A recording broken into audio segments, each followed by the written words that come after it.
भगवान श्रीहरी विष्णू देवाधिदेव महादेव यांच्याप्रमाणेच आपल्या लाडक्या गणपती बाप्पाने सुद्धा अवतार घेतलेले आहेत. हे तुम्हाला माहित होतं का? गणपती बाप्पाने नेमके किती, कोणते आणि कधी अवतार घेतले? चला जाणून घेऊया, पण त्याआधी चॅनलला सबस्क्राईब नक्की करा आणि आमच्या फेसबुक पेजलाही फॉलो करा. देवाधिदेव महादेव भगवान श्रीहरी विष्णू यांच्याप्रमाणेच गणपती बाप्पाने सुद्धा अनेक अवतार धारण केल्याच्या कथा पुराणांमध्ये आढळतात. बाप्पाचे प्रमुख 3 अवतार सर्वसाधारणपणे मानले जातात. या तिन्ही अवतारांची उत्पत्ती ही वेगवेगळी आहे आणि वेगवेगळ्या तिथींमध्ये बाप्पाचा जन्म झालेला आहे. पहिला वैशाख पौर्णिमेचा पुष्टीपती विनायक जयंतीचा दिवस. दुसरा म्हणजे भाद्रपद शुक्ल चतुर्थी, हा पार्थिव गणेश पूजनाचा दिवस, अर्थात 10 दिवस गणपती बाप्पा आपल्या घरी असतात तो दिवस. आणि तिसरा अवतार झाला होता माघी गणेश जयंतीला. या दिवशी गणपती बाप्पाने जो अवतार धारण केला होता तो असुराचा वध करण्यासाठी केला होता आणि त्या असुराचं नाव होतं नरांतक राक्षस.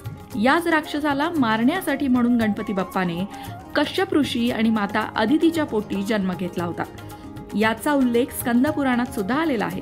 या महोत्कट विनायक या अवतारामध्ये गणपती बाप्पाने अगदी बालपणापासूनच पराक्रमाची पताका जगभर नांदत ठेवली. त्याच्या पाठीशी कोणत्याही प्रकारचे बळ नसताना केवळ स्वकर्तृत्वावर त्याने देवतांनाही संकटमुक्त केले. ऋषी, साधू, मुनिजन अशा सगळ्यांचंच रक्षण केलं आणि म्हणून गणपती बाप्पाच्या त्या अवताराची पूजा करण्यासाठी, त्या अवताराचं स्मरण करण्यासाठी शतकानुशतके त्याचा हा माघी गणेश जयंतीचा उत्सव मोठ्या आनंदात आणि उत्साहात आपण साजरा करतो. त्याचबरोबर असंही म्हटलं जातं की माघ महिन्यामध्ये येणाऱ्या या गणेश चतुर्थीच्या दिवशीच गणेश तत्वाच्या लहरी सगळ्यात आधी पृथ्वीवर आल्या आणि म्हणूनच गणेश तत्वाच्या लहरी या दिवशी पृथ्वीवर सहस्रोपटीने अधिक असतात. गणपती बाप्पांच्या भक्तांसाठी तर हा दिवस उपासनेच्या दृष्टीने अतिशय महत्त्वाचा असतो. आता तुमच्या लक्षात आलं असेल की माघी गणेश जयंतीचा उत्सव का साजरा केला जातो. आणि या उत्सवाचं वैशिष्ट्य म्हणजे हे आहे की जसं आपण भाद्रपद शुक्ल चतुर्थीला जो गणेश उत्सव साजरा करतो त्यामध्ये फक्त पार्थिव गणेश पूजन करतो, म्हणजे मातीपासून बनलेल्याच गणपतीची प्रतिष्ठापना करतो आणि पूजा करतो. पण माघी गणेश जयंतीला मात्र तुम्ही कुठल्याही धातूपासून बनलेल्या गणपतीचे पूजन करू शकता. इथे गणपती बाप्पा फक्त मातीपासूनच बनवायचा आहे अशी कुठलीही अट नाही. गणपती बाप्पाच्या सगळ्याच देवळांमध्ये हा उत्सव मोठ्या आनंदात आणि उत्साहात साजरा होतो. गणपती बाप्पा हा आपल्या सगळ्यांचाच आराध्य दैवत आहे. आपला कुठलंही शुभ कार्य त्याच्या कृपेशिवाय, आशीर्वादाशिवाय पूर्णच होत नाही. गणेश जयंतीच्या दिवशी उपवास, पूजा आणि गणपतीची जन्मकथा सांगणं किंवा श्रवण करणं हे खूपच पुण्याचं मानलं जातं.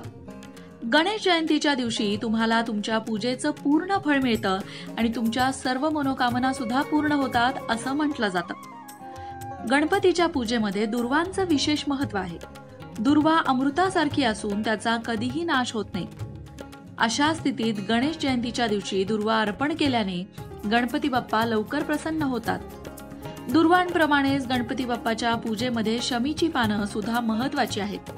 शमी ही एक अशी वनस्पती आहे ज्याची पानं केवळ भगवान शिव आणि शनिदेवांनाच नव्हे तर मंगलमूर्ती श्री गणेशांना सुद्धा खूप प्रिय आहेत आणि म्हणून ती त्यांना अर्पण केली जातात. गणपतीच्या पूजेमध्ये अक्षता अर्पण करणं फार महत्त्वाचं आहे. त्याशिवाय त्याची पूजा अपूर्ण मानली जाते. गणेश जयंतीच्या दिवशी गणपतीचा आशीर्वाद मिळवण्यासाठी गणपती बाप्पाला अक्षता नक्की अर्पण करा. प्रसादाशिवाय कोणत्याही देवतेची पूजा अपूर्ण मानली जाते. त्यामुळे गणपती बाप्पाचा आशीर्वाद मिळवण्यासाठी गणपती बाप्पाला त्याच्या आवडत्या मिठाईचा अर्थात मोदकांचा आणि लाडवांचा नैवेद्य नक्की दाखवा. मंडळी, आता बोलूया यंदाच्या माघी गणेश जयंतीबद्दल.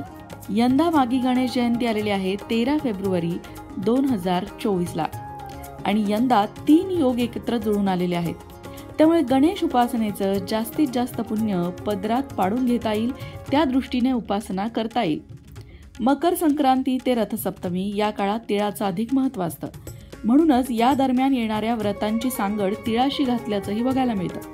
आता मकर संक्रांती हा सण पौष महिन्यात येत असला तरी माघ मास सुरू होताच येणारी शुक्ल पक्षातली विनायकी चतुर्थी, जिला तिलकुंद चतुर्थी असं म्हणतात, या चतुर्थीला तिळाचं महत्त्व आहे. यंदा ही चतुर्थी 2 तारखांमध्ये विभागून आली आहे. एक 12 फेब्रुवारीला संध्याकाळी 5:46 ही चतुर्थी सुरू होईल आणि 13 फेब्रुवारीला दुपारी 2:42 ही चतुर्थी समाप्त होत आहे. ही तिथी 13 फेब्रुवारीचा सूर्योदय बघणार असल्याने दोन्ही दिवशी हे व्रत यथाशक्ती करता येईल. आणि त्यातही 13 फेब्रुवारीला आलेला आहे मंगळवार, म्हणजेच अंगारक योग देखील तयार झालेला आहे. म्हणजे यंदाची माघी गणेश जयंती आणखीनच खास आणि विशेष आहे. मित्रांनो, या माघी गणेश जयंतीला तुमची इच्छित मनोकामना पूर्ण होण्यासाठी तुम्ही एक उपाय करू शकता. तो उपाय म्हणजे गणपती अथर्वशीर्षाची 21 आवर्तनं करणं. अथर्वशीर्षाची या प्रकारे आवर्तनं केल्यानंतर इच्छित मनोकामना पूर्ण होते असा अनेकांचा अनुभव आहे. त्यासाठी जर तुम्हाला अथर्वशीर्ष म्हणता येत असेल तर अतिउत्तम, तुम्ही स्वतःच ही आवर्तनं करा. पण जर तुम्हाला करता येत नसतील तर निदान तुमच्या घरामध्ये कुणाकडून तरी ही आवर्तनं करून घ्या. त्यामुळे सुद्धा घरामध्ये प्रसन्नता येते. आपल्या समस्या कोणत्याही प्रकारच्या असू द्या, आर्थिक, शारीरिक, मानसिक, गणपती बाप्पा सगळीच विघ्न दूर करतात.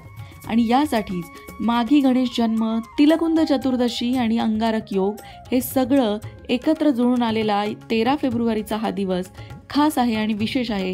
या दिवशी केलेली साधना उपासना गणपती बाप्पाच्या कृपेचा अनुभव करून देणारी आहे.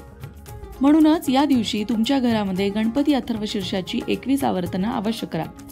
त्याचबरोबर या विशेष दिवशी तुमच्या घरामध्ये कोणत्याही प्रकारची भांडणं, वादविवाद, कटकटी होणार नाही याची काळजी घ्या. सगळ्यात महत्त्वाचं, सात्विक आहार घ्या, ब्रह्मचर्याचं पालन करा. गणपती बाप्पाच्या कृपेचा अनुभव घेण्यासाठी दिवसभरामध्ये गणपती बाप्पाच्या एखाद्या मंत्राचा जप सुद्धा तुम्ही करू शकता. शैक्षणिक यशासाठी आणि कुटुंबियांच्या सुखसमृद्धीसाठी तिलकुंद चतुर्थीला गौरी आणि गणेशाची विशेष पूजा केली जाते.